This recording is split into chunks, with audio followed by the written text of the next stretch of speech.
Pakistan air force college Sargodha.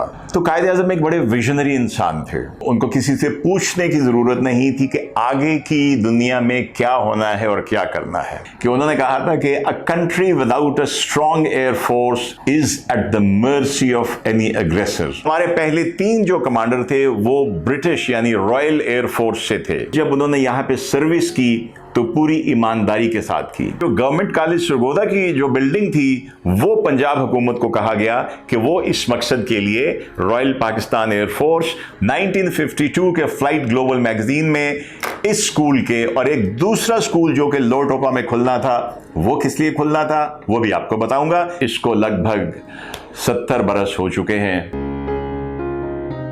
अस्सलाम वालेकुम, मैं हूं साजिद हबीब और आप देख रहे हैं मेरा ऑफिशियल चैनल। आज गुफ्तगू होगी कुछ पाकिस्तान एयरफोर्स के एक ऐसे एलीट इंस्टीट्यूशन के बारे में जिसका पाकिस्तान एयरफोर्स और पाकिस्तान के दीगर महकमों में भी बहुत ज़्यादा बड़ी ज़बरदस्त जिसकी कंट्रीब्यूशन है, और एक कंट्रीब्यूशन पाकिस्तान की हदों से बाहर भी यानी कि एक ऐसी मुल्क तक है जो कभी पाकिस्तान का हिस्सा था, ईस्ट पाकिस्तान, और अब उसको हम बांग्लादेश कहते हैं। तो जनाब ये इंस्टीट्यूशन है पाकिस्तान एयरफोर्स कॉलेज सरगोधा, जिसको इसके पुराने जो स्टूडेंट्स हैं 1967 से पहले के, वो इसको PAF पब्लिक स्कूल, और 1956 से पहले के जो स्टूडेंट्स हैं वो इसको royal Pakistan air force school Sargodha के नाम से जानते हैं। तो हुआ यूँ कि 1947 में जब पाकिस्तान एक आज़ाद ममलिकत के तौर पे as an independent country it was established by none other but Quaid-e-Azam Mohammad Ali Jinnah और उनकी टीम ने, तो कायद-ए-आज़म एक बड़े विजनरी इंसान थे। उसके लिए उनको किसी से पूछने की ज़रूरत नहीं थी कि आगे की दुनिया में क्या होना है और क्या करना है। 1948 अप्रैल में जब उन्होंने रिसालपुर कॉलेज का, जहाँ पे के रॉयल पाकिस्तान एयरफोर्स के जो स्टूडेंट थे वो फ्लाइंग सीखते थे, उसका दौरा किया, तो वहाँ पे उन्होंने फरमाया था कि Pakistan must build her air force as quickly as possible. क्यों? इसलिए कि उन्होंने कहा था कि a country without a strong air force is at the mercy of any aggressor. ये कायद-ए-आज़म का विजन था, और उनका विजन यही था कि अगर पाकिस्तान ने मजबूत होना है, पाकिस्तान की मुसल्लह अफवाज ने मजबूत होना है, तो उसके लिए पाकिस्तान एयरफोर्स का मजबूत और एफिशिएंट सेकंड टू नन, जिसका कोई सानी ना हो, ऐसा होना बहुत ज़रूरी है। अब मैं आपको बताता चलूं कि चूंकि पाकिस्तान एक नौज़ायदा ममलिकत थी, तो जो मुसलमान ऑफिसर जिन्होंने पाकिस्तान एयरफोर्स के लिए इंतखाब किया, पाकिस्तान आना इंतखाब किया, वो भी इतने सीनियर नहीं थे कि वो एयरफोर्स के नई एयरफोर्स के कमांडर बन सकते। तो हमारे पहले 3 जो कमांडर थे वो ब्रिटिश यानी रॉयल एयरफोर्स से थे।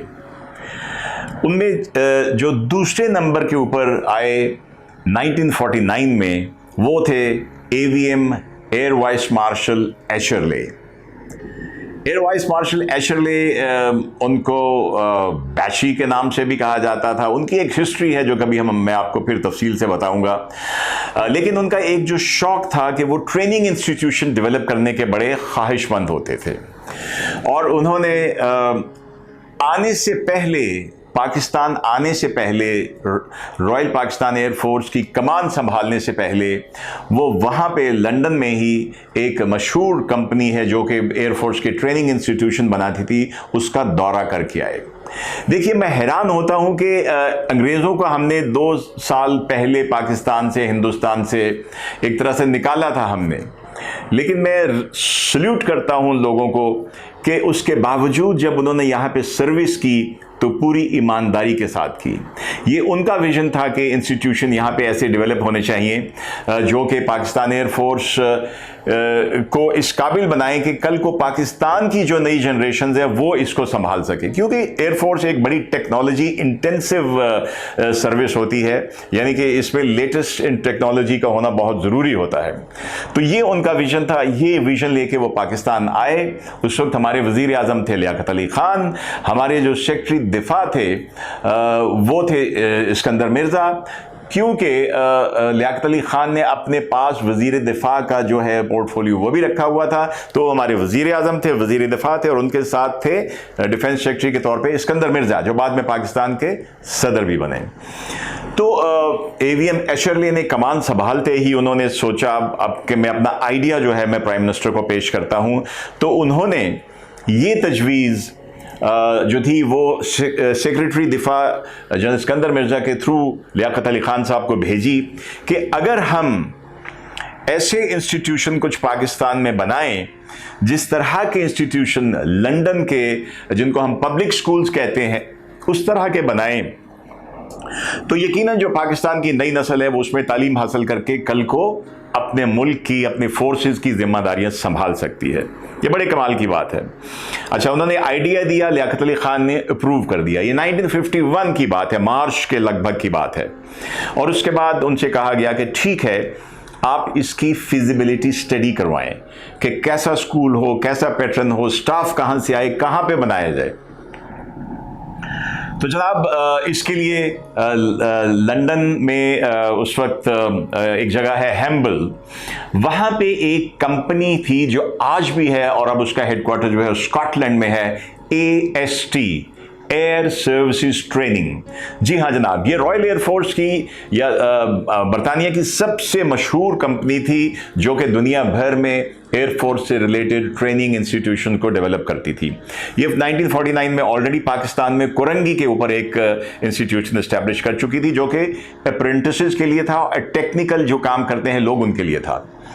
तो AST से राब्ता किया गया। लंदन के 2 स्कूल्स हैं, उनके हेडमास्टर्स ने उनकी टीम बनी, उन्होंने फिजिबिलिटी स्टडी की और वो अपनी ईमानदाराना स्टडी जो थी उन्होंने AST को दी, AST ने AVM एशरले को दी और उन्होंने प्राइम मिनिस्टर को भिजवा दी। प्राइम मिनिस्टर लियाकत अली खान है। जी हाँ, ये एजाज़ है पाकिस्तान एयरफोर्स कॉलेज सरगोधा को कि ये पाकिस्तान के पहले प्राइम मिनिस्टर, वजीर आज़म, शहीद मिल्लत लियाकत अली खान ने अप्रूव किया था। उन्होंने फिजिबिलिटी स्टडी देखी और उसकी इजाज़त दे दी।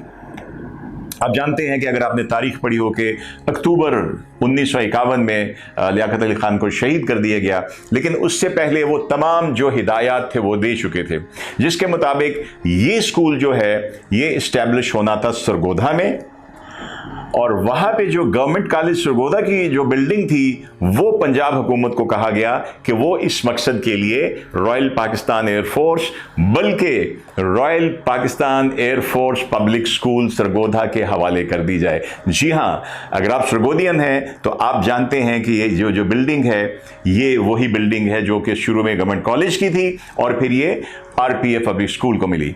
तो जनाब मैं सिर्फ ये पढ़ना चाहता हूँ कि जो स्टडी थी उसके मुताबिक जो कॉलेज या स्कूल बनना था उसका ऑब्जेक्टिव क्या था, ये बहुत ज़रूरी है समझने के लिए। ये मैं इसलिए कह रहा हूँ कि मुझे ये शर्फ हासिल है कि मैं ना सिर्फ 7 बरस सरगोधा के उस कॉलेज में पढ़ा हूँ और उसके बाद 3.5 बरस तकरीबन मैंने उसको एज ए प्रिंसिपल सर्व किया है।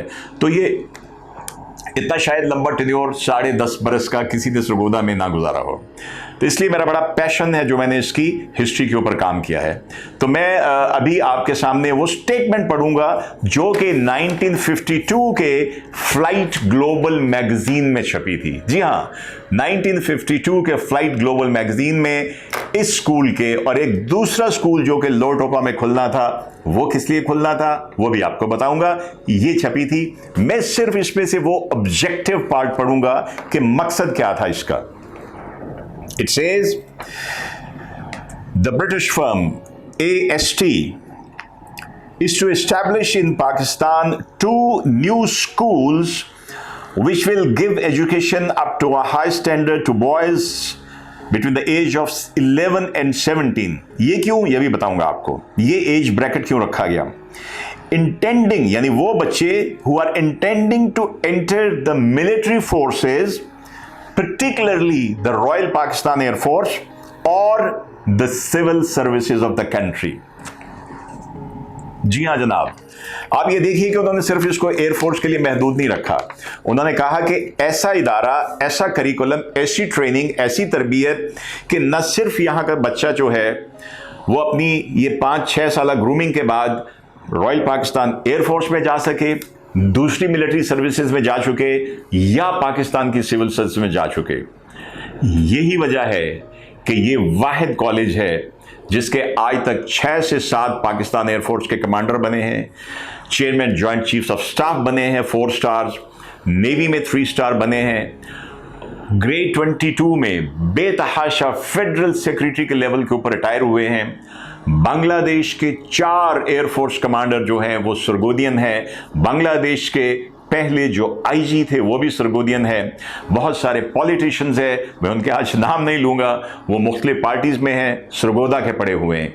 यानी इस इदारे ने वो अपना मकसद जो था वो हमेशा पूरा किया कि यहाँ के तालिब इल्म न सिर्फ रॉयल पाकिस्तान एयरफोर्स में, पाकिस्तान एयरफोर्स में, बांग्लादेश एयरफोर्स में, बल्कि दीगर सर्विसेज में और सिविल सर्विसेज में अपना नाम बनाते रहे हैं। इसके अलावा भी डॉक्टर्स हैं, इंजीनियर्स हैं, साइंटिस्ट हैं, न्यूक्लियर साइंटिस्ट हैं, और मेडिकल में भी ऐसे हैं जिन्होंने मेडिकल में डिफरेंट फील्ड्स में पीएचडी की है, डीएनए वगैरह में और डिफरेंट फील्ड्स में। तो ये एक क्रेडिट है जो कि इसके इस्टेब्लिश करने वालों को जाता है। तो इनके फाउंडर जो थे, ये सबसे पहले जो ख्याल था वो एवीएम एशरले का था। अप्रूवल दिया मेजर जनरल सिकंदर मिर्जा के थ्रू लियाकत अली खान ने, और इसको इस्टेब्लिश किया गया जो बरतानिया के पब्लिक स्कूल हैं उनके पैटर्न के ऊपर। और आज इसको लगभग 70 बरस हो चुके हैं और अभी तक ये इदारा एक काबिल फ़ख्र खिदमात अंजाम दे रहा है, सिर्फ पाकिस्तान एयरफोर्स के लिए नहीं बल्कि पाकिस्तान के लिए। अब तक इतना ही काफ़ी है। इसके बाद कुछ और तफसील शुरू की टीम की, फाउंडर प्रिंसिपल की, और उस वक्त क्या हुआ, कौन कौन कहाँ से आए, पहला पाकिस्तानी टीचर कौन था, पहला पाकिस्तानी एम्प्लॉय कौन था, ये मैं आपको बताऊंगा दूसरे एपिसोड में। अपना ख्याल रखिए। पाकिस्तान जिंदाबाद, पाकिस्तान एयरफोर्स पाइंदाबाद।